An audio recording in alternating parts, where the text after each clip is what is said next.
What's up, everybody? It's SEC After Dark. Welcome in. It is Wednesday night. It is the time that you look forward to each and every week. It's SEC After Dark, as I just said. It's a three-man weave for at least a few minutes as we wait on Jake Thomas. He is late. He's caught in a traffic jam, or his computer's he's dealing with IT, or he's waiting on the mailman for his AOL disk. I'm not sure what he's doing. Probably, actually, in all seriousness, probably child-related stuff because he's a new papa. So I imagine that's what it is. But just in case, we hope those lights turn green, and we hope he makes it on board safely. But until then, it's me, Corey Burton, Jeb Beecham, and Stephen Willis with you for the time being. How you boys doing? Oh, just absolutely fantastic. It's transfer portal week, and I'm having so much freaking fun. Yeah, I hear Ole Miss is going to get a pretty decent running back. No, they're not, probably. That guy's probably going to Miami. But he already canceled his trip to Tennessee, too, so I don't know. Yeah, he's a good little running back, and my goodness, that guy brings clicks. Now, Ole Miss is going to try to bring him in. They're going to try to get him still, and they're going to fight for that visit. And tomorrow's video that I did is about that. But Miami, if he doesn't visit Oxford, Miami is the prohibited favorite. Okay, all right. Well, that's Steve, and the video he's posting tomorrow is unlocked on Ole Miss, so check that out as well. It is transfer portal season, as he just said, but with NIL and all that good stuff,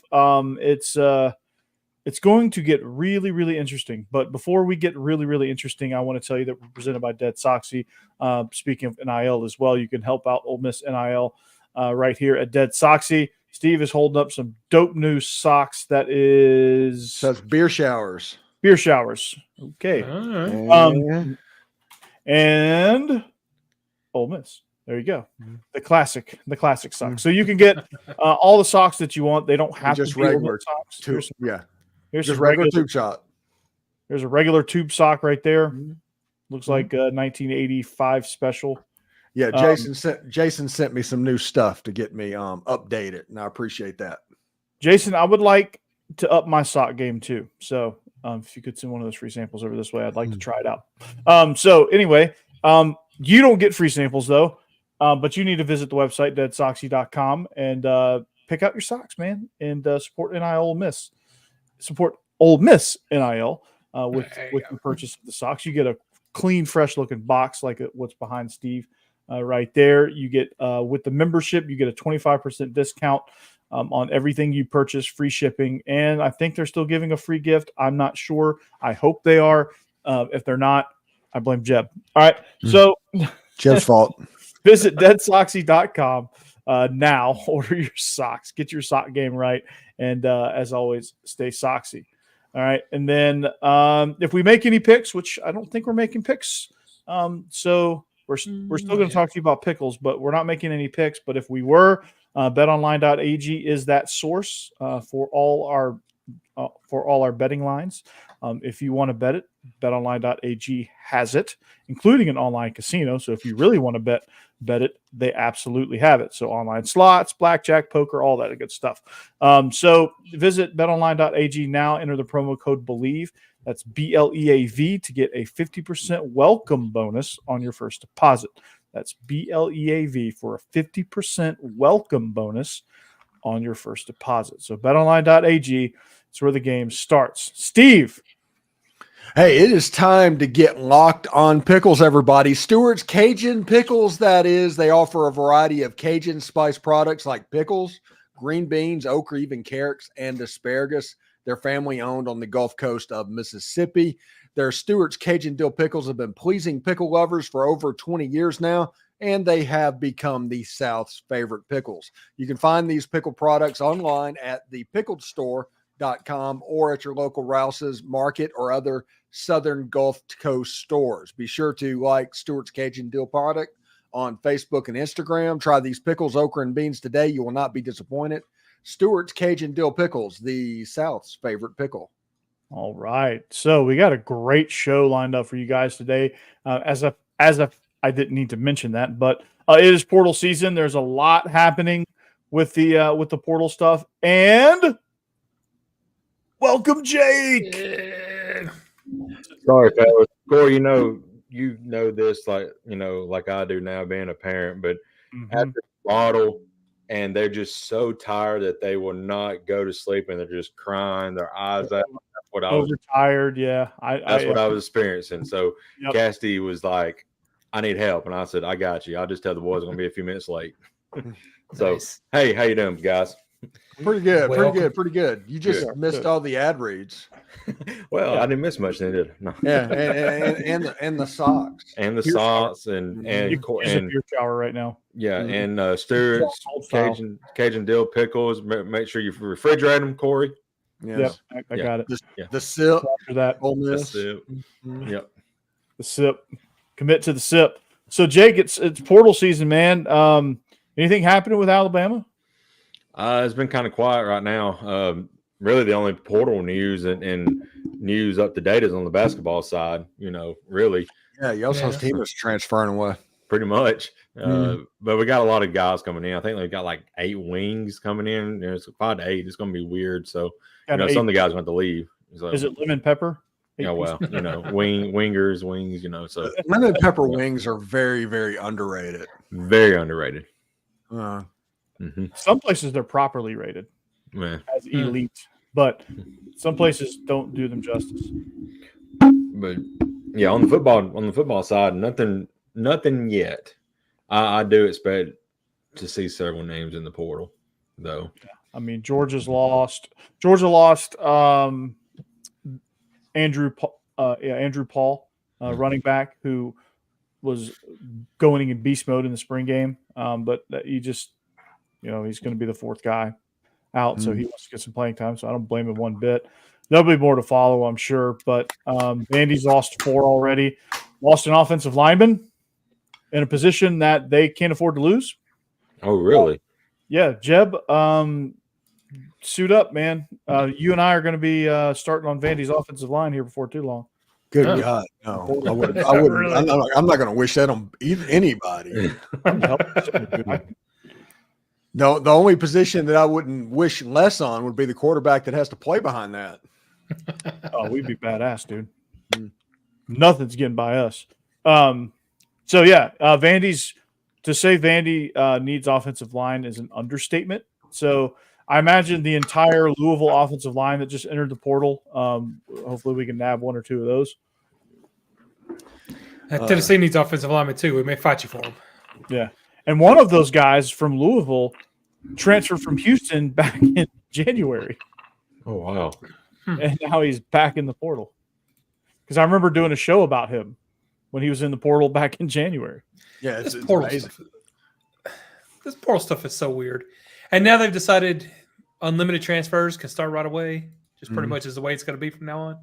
Yeah, it's just free for all now at this point. There's going to be you're going to see in the next 2 years, you're going to see a kid in double-digit schools.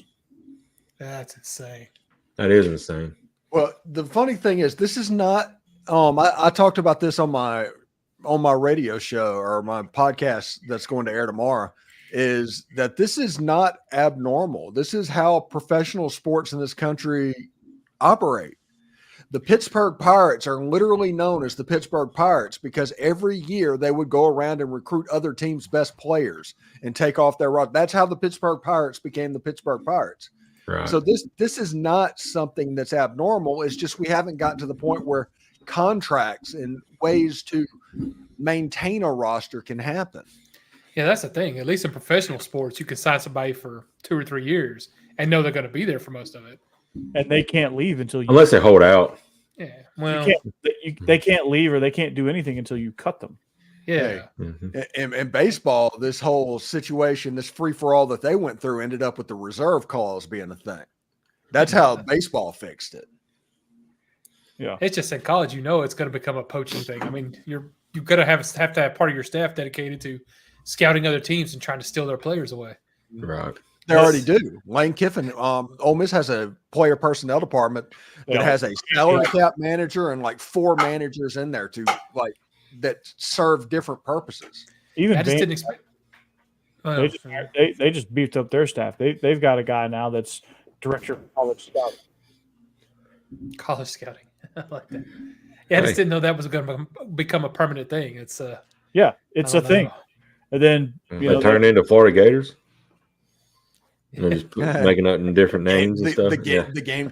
Hey, you have a head coach of the defense and a defensive coordinator in Florida. That is so weird. No, at Vandy, he is literally scouting the portal. Like his job is to manage the portal. That's director.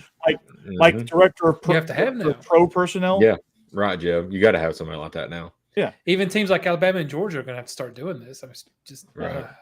It's like you have college scouts. So for an NFL team, you have college scouts and you have pro scouts. The pro scouts manage and keep an eye on the waiver wire, who's getting cut, who's on the bubble, and all that stuff. Like they're free agents, potential. Yeah, undrafted free agents. Like as soon as the draft is over, those guys turn over to the pro personnel department. I was about to say, but imagine if everybody in the league was only on 1-year contracts. But it's even worse than that because we have 2 periods here of transfer windows. It's like 4-month contracts. Yeah, you can just see who looked good in the spring and go try and poach them from the. Jeez, Ole Miss has a general manager named Billy Glasscock. He came from Texas, so he knows how the big programs and all of that to organize that. They hired a guy named Alex Brown, who was the general manager at Southern Methodist University, who was known for having innovative transfer portal strategies and scouting. And he's really good at doing that. So he was brought in for that. We have Kelvin Bolden, who is kind of the high school guy, the super recruiter, like you would think back in the day. And they brought in, I think, D.L. Mann, a Texas high school coach, to serve a purpose of high school relations out there as well. And the high schools with Kevin Smith, he does Florida. I'm telling you, man, Lane Kiffin has got it into an organization. Yeah, I mean, everybody in the SEC is that way. I mean, from 1 to 16, it's that way, man. It's crazy. Like they've got now, I think they're going to pass a rule too, where the recruiting department can travel. So like, burden off the coaches. Yes, to where the recruiters you bring the recruiters in that actually recruit. They do that, and the on-field coaches are basically doing what analysts are doing now. They're on-field coaches. Yeah, they're just on-field coaches. It's going to be truly the NFL model now. Right. Because in the NFL, you send your college scouts out. That's who interacts with the colleges. The pro personnel guys, obviously, they do what they do, and the coaches, they coach. Did you see what Mario Cristobal made last season? Yeah. I didn't. No, I didn't. $22 million is what he put on his tax return. What? 22 million. $22 million. Somebody's getting ripped off on that deal. But $50,000 for a linebacker, that's ruining the sport. Yeah. It is ruining the sport. No, I'm just kidding. Well, I mean, it's going to make things kind of weird. And I guess a lot of it is just you're going to have to start figuring out the risk versus reward and just do what you got to do. But, I mean, like, would you want to recruit high-ranking 5-stars now? Unless they're going to start immediately. Yeah. What are the odds they're going to be on your team after the first year? Think how expensive high school players are now. If you have a high school player and he stays with you until his junior year, that's 4 passages to where you have to bump their pay every single year. To have 2 times a year for that to happen. High school recruiting it's been devalued like NFL running backs.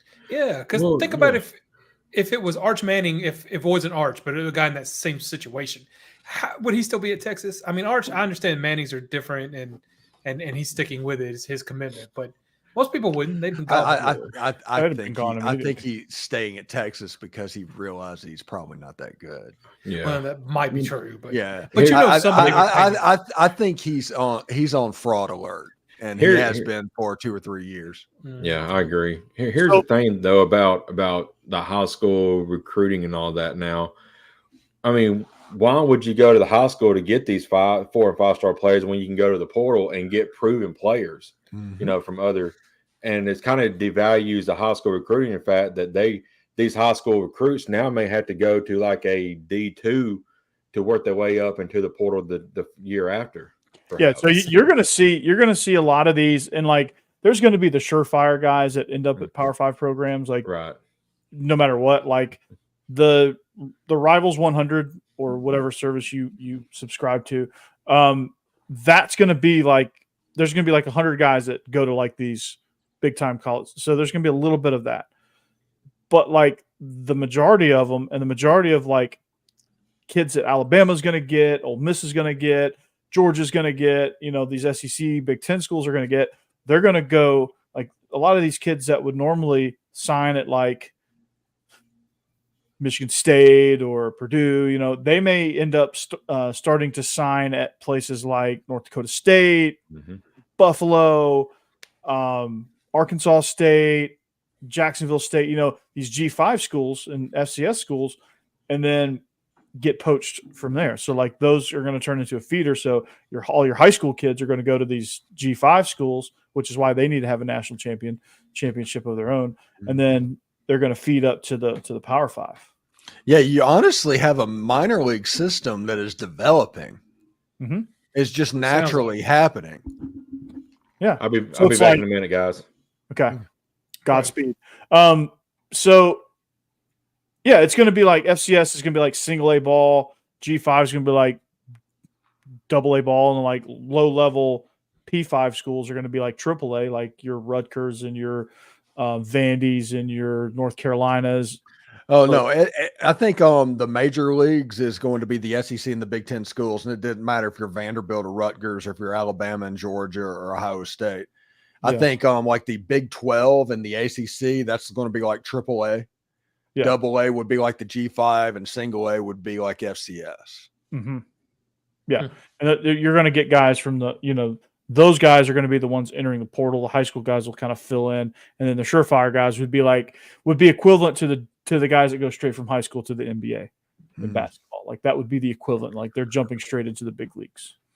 Yeah. Ole Miss is recruiting like 4 and 5 stars. That's who they're getting from in the high school ranks right now. And they don't get those prospect kids, those 3-star players that programs used to live off of to get and put into their system for 3 years and develop. Those guys don't exist anymore. You get those guys from Louisiana Monroe now. Yeah, it's a machine, and guys are in and out of the portal. I saw a number. I don't know if it's completely accurate, but I'm gonna go with it. I saw a number that was 32,000 players in the transfer portal right now. Nice. 32,000. Where do these dudes think they're going to go? Somewhere.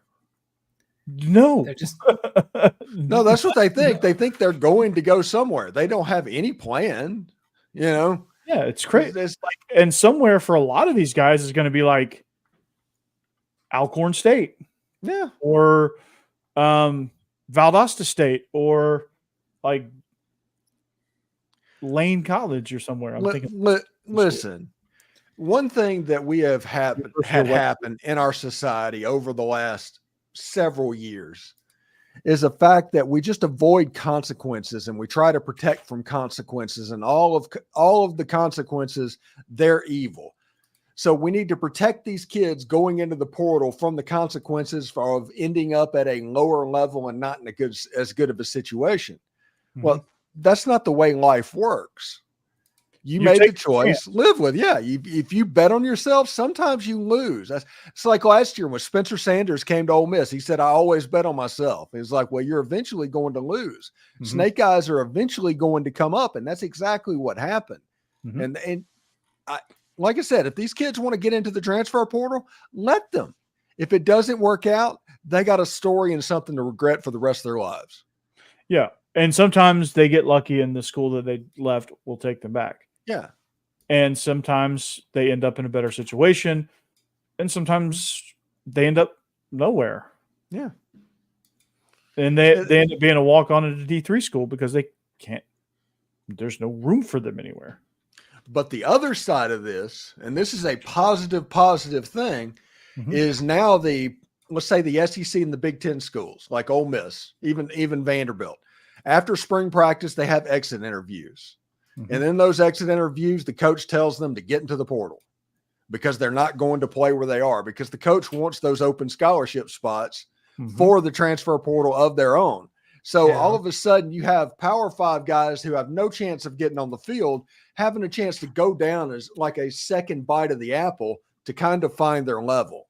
And there's more transparency, which is what I like that. Like there's more open dialogue of, we'll see how it works out, kind of fight your way through fall camp. No, so it's a lot more honest now, and it's a lot more of like, hey, this isn't going to work out. And we're not jiving here. So we're going to just go ahead and get like Deion ripped the Band-Aid off of that being okay last year, where he told his entire team basically get in the portal. And everybody was all up in arms about that because they'd never heard anybody publicly do that, but that actually goes on a lot. But Deion, just on that level. Yeah, he just made it. He made it okay. He made it acceptable. Yeah, exactly.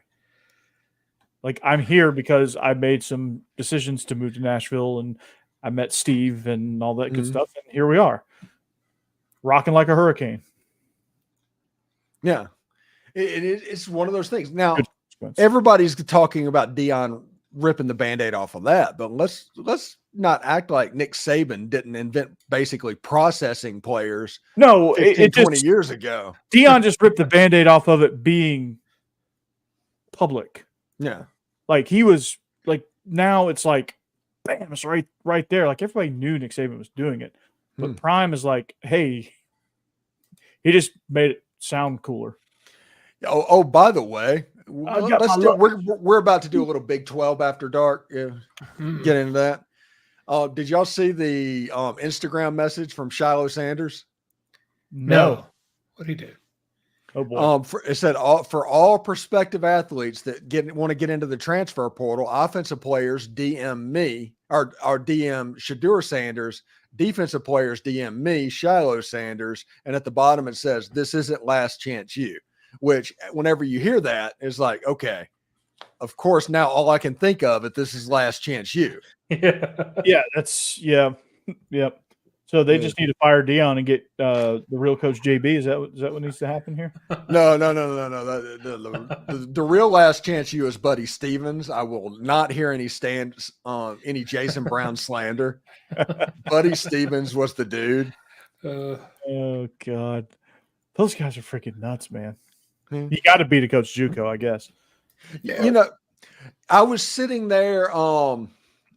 I was in the coaching office, and this was, I think, in 2004 when David Cutcliffe was at Ole Miss. And there was just a bunch of assistant coaches. Coach Cut wasn't even in the room. And you had like Kurt Roper and those guys just kind of sitting back and talking and everything. And they were just saying, it's like, hey, you can't do this because you love football. You can't do this for any other reason. The only reason you can do this is if you're such a sicko, you can't do anything else. And that just made me think, it's like, well, that moment, I'm not going to be a football coach. That definitely weeded me out from that prospect. But it's absolutely true. If there's anything else that you can be happy doing, you can't be a football coach, not a college football coach. Yeah, it just completely evaporates your life. My cousin lives that right now. He's living proof of that. He barely sees his kids. He's irritable when he gets home a lot of times because he's stressed out. It's recruiting visits. I mean, it's a lot of stress. I mean, he's doing a hell of a job. He's making a lot of money, and he's made a good name for himself. And, but sometimes I think, like, I don't know if I could have gotten into that life, and I don't know what I could have done. Yeah, it's just one of those things to where, there's stuff that you can handle. There's stuff that you can't. There are the people that they thrive in a military situation. They like that boot camp atmosphere. Mm-hmm. My wife, Becky, did not want to leave boot camp. She just thrived on it. She's a rule follower. That made sense to her. But it's just really weird. A rule. I'm not that. Nah, it don't work for me either. I'm not that at all. I would want to get as far away from boot camp as possible. I did. I went to Fort Meade, Maryland. That's where my A school was. Yeah, there you go. Mm-hmm. There you go. Yeah. So yeah, I don't know, man. Like these college football coaches, dude, they're insane, and the stuff they have to deal with now. And I'm glad the NCAA, if they had any teeth anyway, but I'm glad that they're letting them reconstruct their staffs to make things easier on them. Because if you can only have your 10 guys as recruiters, oh my God, dude. Yeah, especially right now, high school recruiting. Oh my God, man, that's terrible. Yeah. So you just got to let those guys coach, man. And like the way, and the reason why a lot of those guys were jumping to the NFL is because the NFL assistant coaches actually get an just offer. coach. Yeah, they coach. Yeah, like they can stroll into work on a Tuesday in March and just like chill almost, like, and just kind of take it slow and then just go home at a normal hour. Mm-hmm. Unless you work for a maniac, which is possible. Yeah. And sitting here talking about like Arthur Blank called Robert Kraft about Bill Belichick. Mm-hmm. And Robert Kraft is like, no, don't hire that guy. Yeah. How much of an asshole must have Bill Belichick been? They obviously did not part on good terms. Yeah, to where when the winning stopped, you're gone. We're done with you. Yeah. We're going to completely throw you out with 2 losing seasons. Yeah. You can't trust that guy. He only gave us 6 Super Bowls or however many it was. 6 Super Bowls, 20 years. Yeah. When your franchise has been literally nothing before that. Hey, Steve Grogan wore a neck roll. Okay. Yeah, exactly. Exactly. And he's like one of the greatest coaches of all time. Him and Andy Reid are the greatest coaches of all time. Bill Walsh, one of the greatest coaches. He's in the very short list of greatest coaches of all time. And could not get a job. Could not get a job. And part of that, I think, is his age. I don't think, people want to like invest a whole lot into a future for a guy for 2 years. But then again, they're firing him at a rate half of that time. So why does it matter? Yeah. Yeah, for a lot of teams, if you get 2 good years, you'd be happy. Some people probably thought he actually wanted too much control, which he came out to the Falcons and said, "Hey, look, you guys can do the front office stuff. I'm just going to coach." I would assume that was the issue, was control. But he told the Falcons he was cool with not having total control. Blake Jolly says, seems like Colorado is melting, in my opinion. Yeah, they're basically completely turning over the roster again. Welcome to the transfer portal era. I mean, a lot of people are doing that. I'm beginning to think that this whole situation is nothing but a promotional opportunity for Shedeur and Shiloh Sanders. Once they're done, Deion's done. I'm really almost there at this point. I mean, that wouldn't surprise me at all. Yeah. Go back to the NFL Network and just chill. Or just retire on his millions. And Deion was good on TV. Like, he was legitimately good. It's like Andy Kennedy was legitimately good on the SEC network. But, Deion's an entertainer. Deion's good. He says all the right things.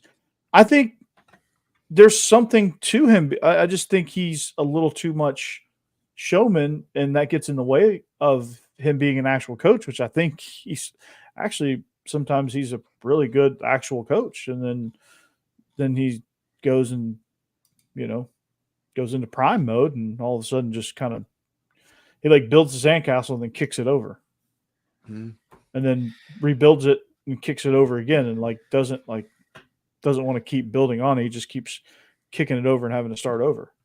Which is one of those things that probably would eventually get worked out, as he learns to coach and gets better at it. And you would think, eventually he'll kind of mature and grow into that role. But I think he was just so good right away. He hadn't had a chance to mature into that role, where people are already just throwing him lots of money and better jobs. And I don't know. Maybe he just needs to slow down. I mean, there's a lot of good things he does. It just, he's just got Nathan, his own way. Yeah, the Ole Miss did offer Trent Howland. That's actually on the video tomorrow. We talked about him a little bit. Ole Miss is trying to get a visit from Martinez. They're not going down quietly, but right now it's not happening. It looks like he's going to Miami. I don't know about Penny Boone. I don't foresee that, but I think Henry Parrish and maybe Trent Howard. We'll see what happens in the next couple of weeks. This would also be Penny Boone's second transfer in 4 months. Yeah, but Louisville's throwing out rubber checks right now. It looks like. Yeah, something ain't right. Yeah. Yeah, because they're in the danger of losing like 10 or 11 transfers, and a lot of people have transferred away. And a lot of those transfers had just gotten there too, which is crazy. Dre Davis just committed to Ole Miss. Yeah, Chris Beard's rolling. 3 commitments this week, and it's like legit good players. What's up, Jake? Welcome back, man. Jake, why is it so loud? So loud. Yeah, loud. You're loud. Oh. There we go. Sorry. Yeah. Calm it down a bit. It sounded like he turned his gain all the way up, and it was like picking up. Yeah, sorry. I'm back. I'm back, maybe. Guess who's back? I can't wait till we get to the MLB After Dark segment so we can talk about how awesome Spencer Strider is. All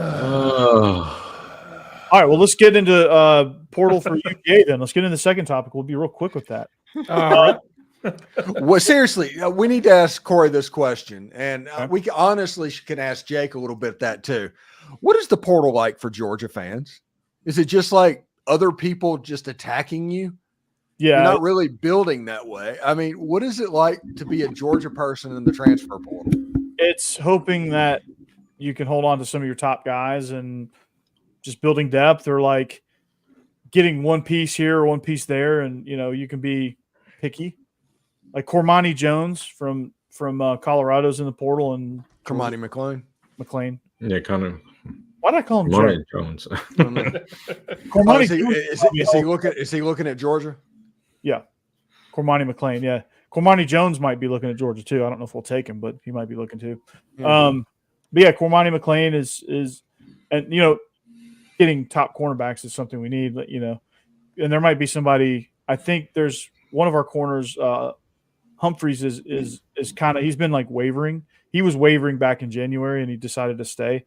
And I thought he had a pretty good spring, and he still might be wavering. I'm not sure, but getting depth on the offensive line too, like trying to get those guys, and that's what it's like for us. We're just trying to add some depth to some pieces, to some seems like groups. Yeah, it seems like that'd be the toughest part, because a lot of teams are having trouble with that. But keeping depth, because if they're not a starter, then they're going to want to leave and go somewhere where they can start. Yeah, but one injury could just derail your whole team if you don't have any depth. I think the reason why teams like Alabama and Georgia and like some of these top level, Ole Miss, Michigan, and Ohio State, some of these top level college football teams, I think they're able to keep a little bit more depth than, say, the mid tier or lower tier Power Fives, because the pro scouts, they come to practice very frequently. I don't know what they do at Alabama, but I know at Georgia it was like a revolving door of scouts, like all season long, coming to practice, watching film. Humble brag. So they see the practice film, they see the practices, and they see these guys go at it. Yeah. And Kirby probably has. Like I said, I don't know how other people practice, but Kirby's practices are intense and highly competitive all the time, and things like that. And so like these guys get a lot of good competitive reps. So they like backups there's some backups that end up getting drafted because of that. Like Channing Tindall, that plays for the Dolphins, that plays for your Dolphins, Steve. He was the first rotational linebacker, didn't start a game, but got drafted in the fourth round, something like that. The Dolphins. And I know all about depth issues because, a few years ago when both of our wide receivers went down, look what happened in the championship game. So it's very important to have that depth behind the first tier guys. But if they want to play somewhere else and they portal, I mean, I understand completely, especially if you're like a senior and there's no chance of you getting on the field much, then I have no pulls with you leaving to try to go somewhere where you can play and try to get some draft stock. But there's no reason to sit behind somebody if you're a senior for sure. Yeah. Me and Stacey, a while back for whatever reason on Twitter, we used to argue all the time about how the great equalizer in college football was coming. And it was all about the expansion of the playoff and all of that. And the changes in there is like, it benefits Ole Miss the more of this stuff that happens. Alabama, the way it was, Alabama was one of those teams that could just recruit to the playoff every year, and they could just stockpile and stockpile and stockpile. They've added all these different things in there. And basically what you have is you have the starters for Alabama. They're still the starters for Alabama. And the freshmen and the young players for Alabama are still the freshmen and young players for Alabama. But what you don't have at Alabama at the moment are those mid-level guys, the guys that were just journeymen in the program, that if a player went down, another one just robotically went in there and could actually do that. And because of that, Alabama went from about here to about here. And that's what Georgia's done as well. And just bringing them down a little bit, I think that's created more parity in college football. I would agree with that. I mean, also like injuries are a part of the game, and it's not really an excuse, but like this year's SEC championship would have been different, I think, had Georgia not lost some people to the portal last year, because they had some of that mid-level depth before that would have stepped in and done well enough to get a win in the SEC championship and got us into the playoffs. But like missing a Marius Mims, you have a beat up Brock Bowers, and the guys coming in behind them, it's just a significant drop. So again, it was like from here to here, and that was enough for Alabama to jump us, even though Milroe struggled for a lot of the game and then turned it on in the second half. Yeah. And then I found $20. So, but yeah. So speaking of Milroe, I saw some clips of Milroe. He's improved. He's got a new arm action. It looks really good. He's more polished with it. I went to the A-Day game and was impressed with what I saw. Of course, we'll see how it goes in the first game, but it's a different regime down there, but it's still kind of all of Saban's players are still in program, and would really the thing is going to be is how it's going to be in 2 to 3 years once the Boers players are in there. Are we still going to be at the top, or is he going to be able to recruit at the top? That's the biggest issue. Right now, he's going to probably succeed because he's got all those players from Saban in there and all that. But once they start graduating, his guys come in. How's he going to be? So when Penix gets cut from the NFL in 3 years, he's going to come back. Who? Michael Penix. Yeah, I wish. No, he'll probably go to like the SFL, whatever, the USFL, whatever it is now. What is it? Yeah. UFL. And I will say the Birmingham Stallions are legitimately good. Oh, they're on pace for a three-peat for sure. They are that good. They are good. They are good. Really good. Yeah, I like watching Michigan too. Michigan's a fun team to watch. Mm-hmm. I don't know hardly any of their players, but they're a fun team to watch. Michigan's not a fun team to watch. Not the Wolverines. Oh, Michigan Panthers. Oh, my bad. Not the Wolverines. God, no. Michigan's going to be in a little trouble this year. Yeah, they are. And I still... Which, by the way, they got put on 3 years of probation for basically flaunting the rules during COVID. If that was Ole Miss, Mississippi State, or Arkansas, they would have been put in jail. They would have been under the jail. Yeah, they'd have been under the jail. And Michigan's like, just don't do it again. If it was Tennessee, it'd be 3 years later before we found anything out. How did they get a ruling this fast? If it was Tennessee, it'd be like 2030 and like, okay, you remember what you did in 2020? Nobody does, but you're getting 3 years probation for it. Yes. Never seen them move that fast. Jared, did you see that I put in the chat earlier today about Josh Harple? Harple, yeah. What was that? He's 1-9. He's 1-9 in games where he has scored under 30 points, and I think Kirby's like 25-15 in similar games. But the one thing that when I was reading more comments about it, and it makes sense, Heupel inherited a 3-7 team. Kirby inherited a 10-win team pretty much and just built off of that. So Heupel's been in a little worse situation than that 2016 Georgia team was not good. No, they had Ole Miss was up on them 42-0 in the third quarter. But still, I mean, they won like 9 games the year. But they had a lot better players than Tennessee did when Heupel took over. Yeah. Really, and his defense, especially the secondary, was just a mess. Yeah. So if he works on that defense, they could be really legit. Yes. And I think our front seven is going to be good this year, but that secondary is still going to be a problem. Mm-hmm. But honestly, that's how he fixed it when he came in, was innovating his offense and scoring a lot of points. So yes, when it worked, we were good, and when it didn't work, we weren't.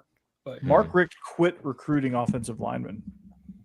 You got to have offensive linemen in the SEC.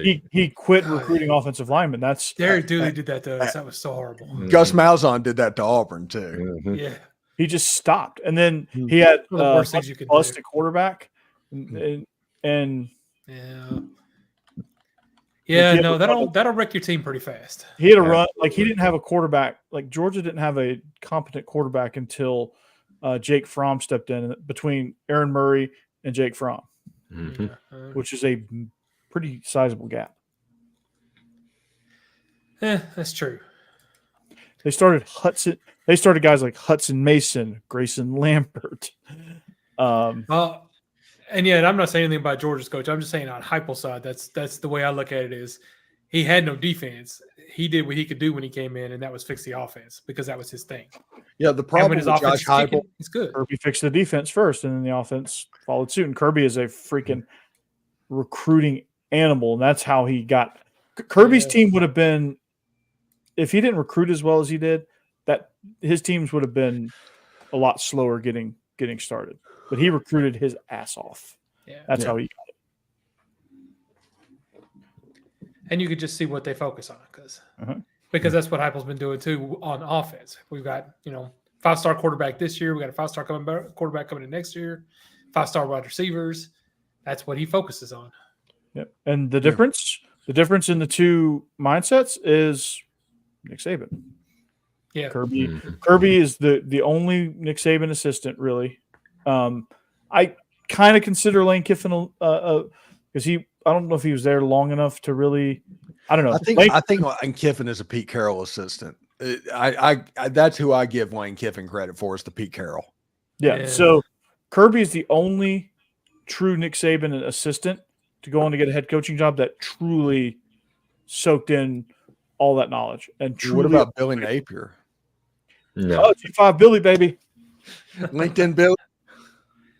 But yeah, I agree with you. I think Lane Kiffin more has the Pete Carroll mindset. He just needed Nick Saban to help kind of mature him a little bit for a year or so. He's got to meet Nick Saban with the way he treats the media and the way he handles certain things.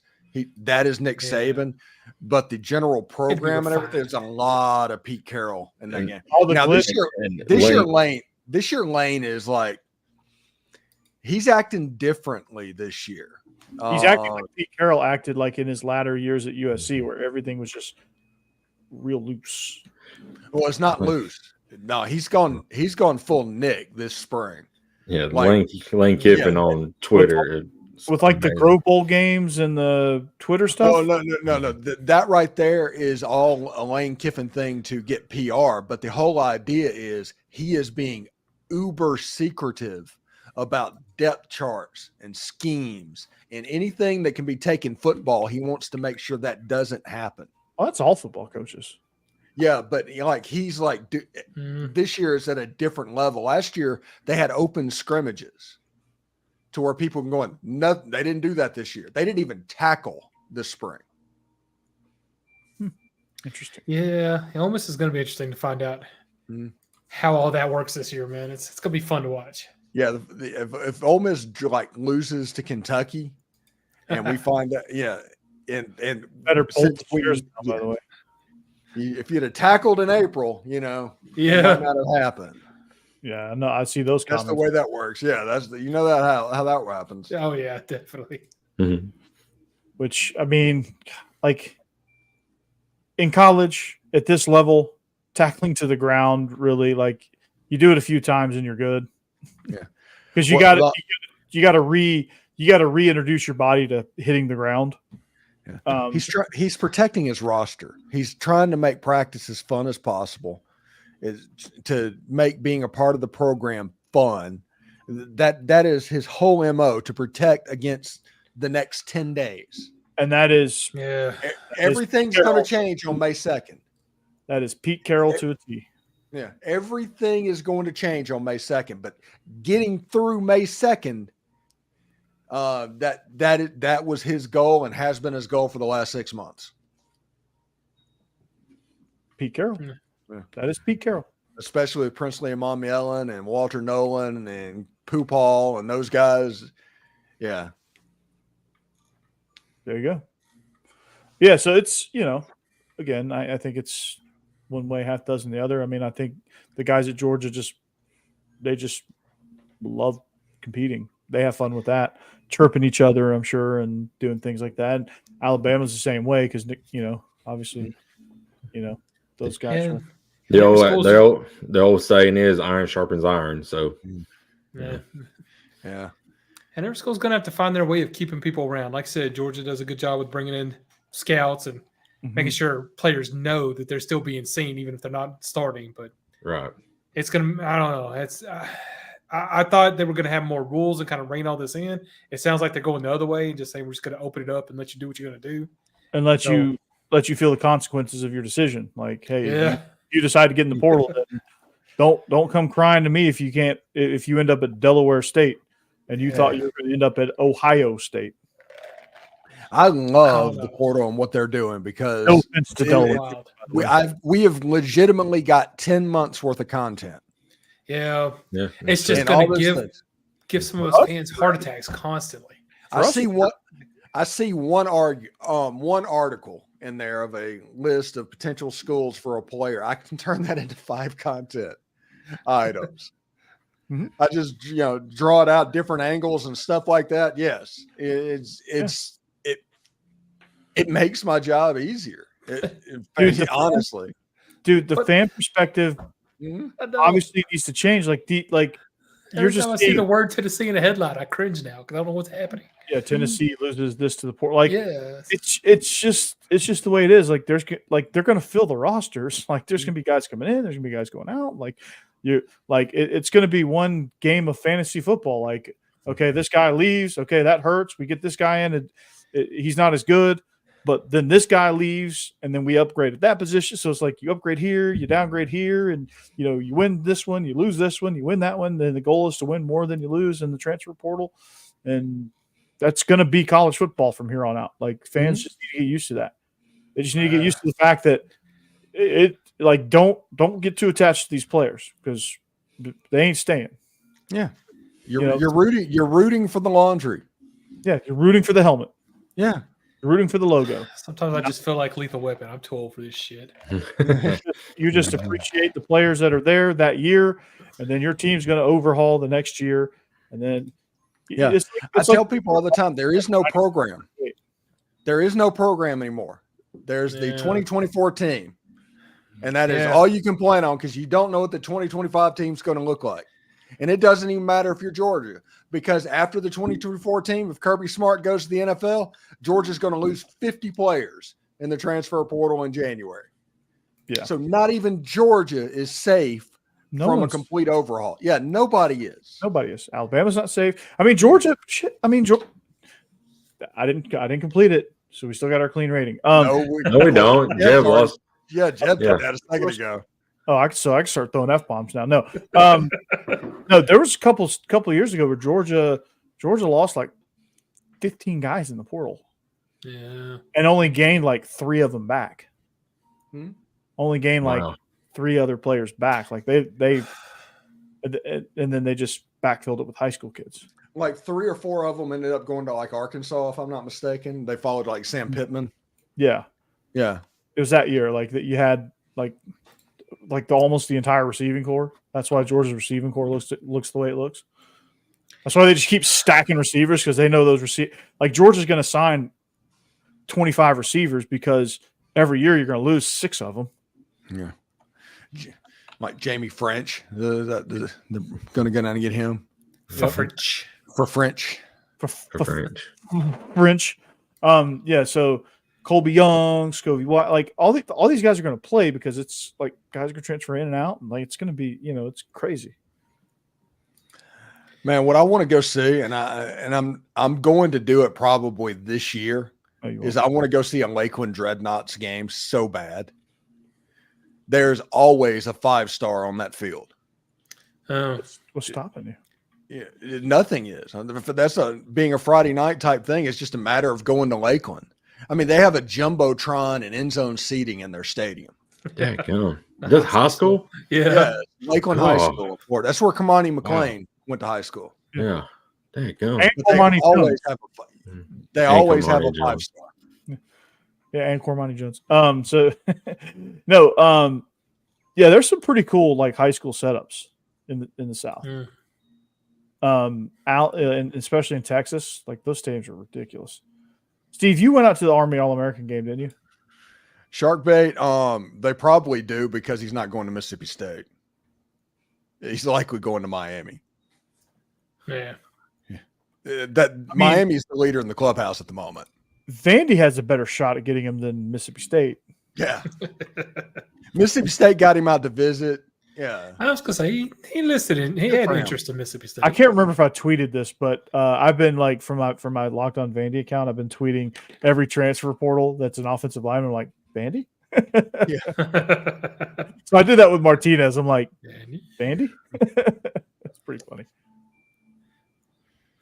Yeah. But yeah, I do not think Mississippi State has a chance at Martinez. Not even a little bit. They got him out for a visit. That's probably a win for him and as good as they can do. It's a good PR move for him, though. Yeah, it is exactly what it is. Come out here, PR, do what you have to do, then end up going down to Miami, and that's where you end up going to sign. Yeah, he's going to go to Miami for sure. Yeah. Ole Miss is going to try and get him in for a visit. If they can get him into a visit, it's going to be an Ole Miss Miami competition. That's the way that works. If they do not, he's going to Miami. Yeah, Miami's already held an in-home with the kid out in Oregon or wherever it is. Oregon State. Yeah. So. The Pac-2. Good running back. Yeah. He didn't want to win a Pac-2 championship. He could have won the Pac-2. The Pac-Dos. Yeah, it's like, good God, no. Go ahead, Oregon State, Washington State. Get down in the Mountain West. Bring the people in the Mountain West up there and call it the Pac-12. Yeah.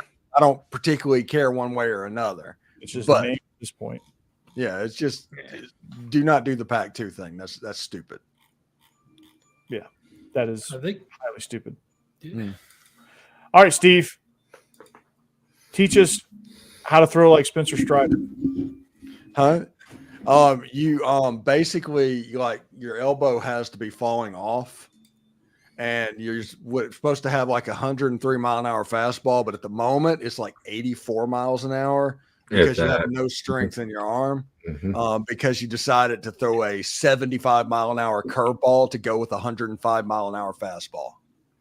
That's how you throw like Spencer Strider. And you throw like this. We were doing an off-air physics lesson where like if you throw from here, watch my elbow. My elbow has to come through first. My elbow has to clear so that so if I throw like this, if I don't clear my elbow, my shoulder is going to rip apart. If I clear my elbow before my shoulder, my elbow is going to rip apart. I'm coming from here. It's a little bit more natural. Nolan Ryan pitched for 25 years. Nolan Ryan pitched from up here. Mm-hmm. He pitched from up here. Roger Clemens pitched from up here. All the great pitchers pitched from up here. And he threw 95 mile an hour, and he could have thrown over 100 mile an hour if they wanted the velocity. That's not necessary because those guys knew how to pitch, not throw. Corey, you made a good illustration because, you see those sidewinder guys, they don't throw 100 miles an hour. They throw about mid-80s, because that arm, these guys focus on location and movement. Right. Yeah, those sidewinder guys right here. And all your power comes from here because you can really get on top of the ball and drive your lower half into it. Mm-hmm. Yep. I mean, just watch all the great power pitchers from. I mean, get off my lawn first and then go watch the great power pitchers and just watch their arm slot. I mean, they're all from here. Except Randy Johnson's a mutant. I don't like. He just. Oh my gosh. He's a mutant. Like, don't watch him. He's an anomaly. Like if you watch him, like you're gonna get a false sense of hope. Like that guy's a mutant. Yeah, it's the craziest thing. He's an X-Man.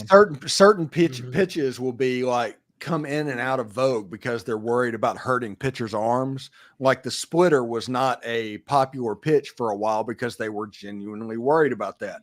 I don't know why you do a thing like a fastball. Yeah, but they genuinely thought that it hurt arms and everything. Well, yeah. But they'll sit there in maximum effort, 104 mile an hour every time, knowing that hurts arms. Yeah, and not care a little bit about that. You know why? Because that ends up on Twitter. Pitching Ninja posts that. Yeah. And that is building it up. Annoying.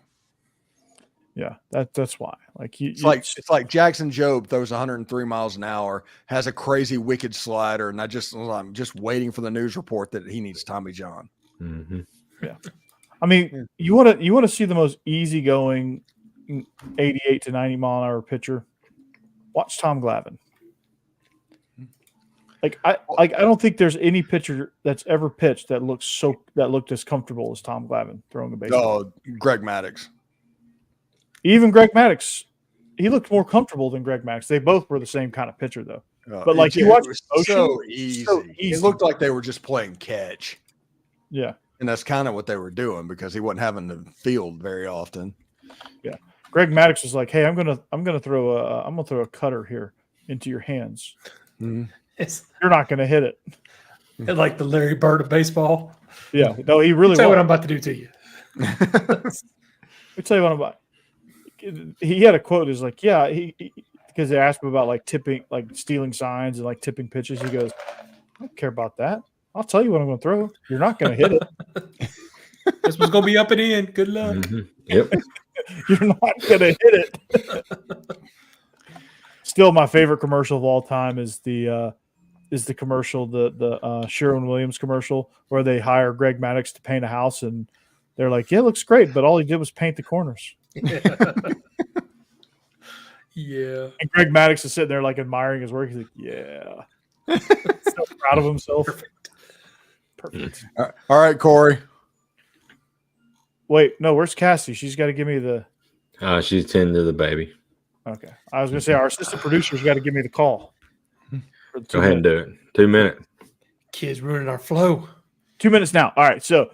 I dare you, Jeb. You coming in 2 minutes. All right.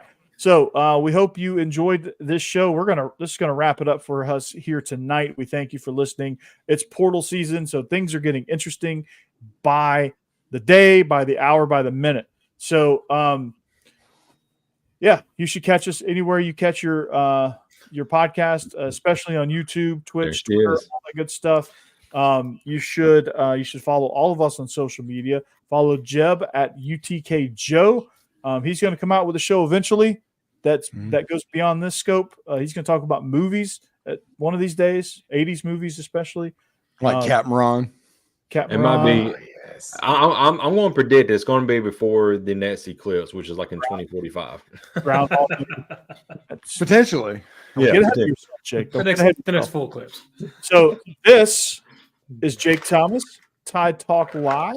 Him and Stacey Blackwood do a great job with that show. So if you want everything Alabama, you should check them out. They're go catch their A-Day content where they went to the A-Day game, and you get more in depth on that. Stephen Willis, right there. There you go. Yeah, there we go. Still haven't got. We've been doing this for years, and I still haven't gotten used to it. You can catch him at Locked On Ole Miss. He is here, there, and everywhere. I think he produces a show a minute. Pretty much. Yeah. So he's the polar opposite of Jeb. Jeb produces nothing, no time. And Steve produces everything at every minute. So they're polar opposites.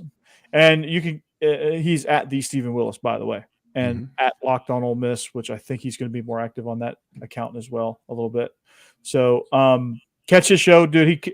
Seriously, he kicks ass, and he does a great job. And then last and definitely not least, you can catch me. I'm here, there, and everywhere, but just different shows. I'm Bleav In Georgia Dawgs. I'm Locked On Vandy, the greatest Vandy show this side of the Mississippi. Facts. So I book in the SEC. I talk about the top dog and the dog that brings up the back of the pack. The Commodores. I'm number 1 and number 16 when it comes to SEC talk, right? So you can't get that anymore. The top dog and the commodes. Something like that. All right.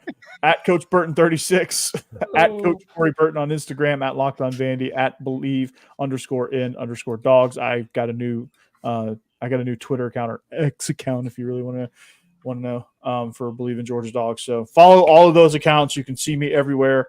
I'm Mr. Versatile, and that's what we do. So that being said, we're SEC After Dark. We thank you for listening, and we'll catch you back here next week, better than ever. And I almost got under my 2 minutes. I didn't quite get there today. Never do. I got closer. We'll see you back here next week. Not bad. Go Dogs. Anchor down. Hotty toddy. Go Vols. Roll Tide.